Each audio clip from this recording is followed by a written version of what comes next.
Well, having lived in this world where they kind of have that power of full kind of ownership over the women, there's a fear that if women experience pleasure, especially outside of their relationship with that one person, that they might go out and seek out more pleasure with other people, and then you lose that ownership.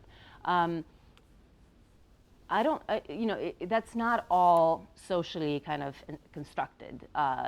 There are certainly chemicals in the brain, like vasopressin, which is more prevalent in men, that creates this territorial kind of connection, the territorial bond of this is my woman. And so when you have sex with someone, you have oxytocin that is kind of bonding you to your partner in a more maternal sort of way, but then there is this other chemical, other neurotransmitter, vasopressin, which is more prevalent in men, which creates this more territorial type bond.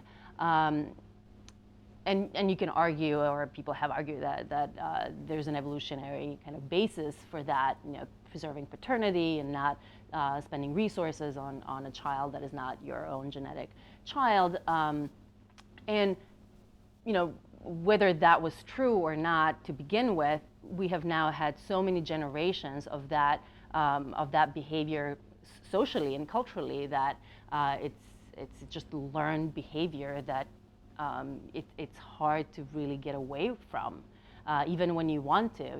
I talk to men who are in the CNM world and who do have wives and girlfriends that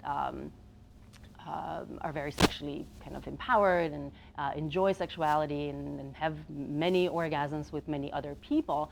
And they all often talk about this process that they had to go through of getting rid of that such deeply ingrained sense of, I can't let this happen. This is my woman. You can't.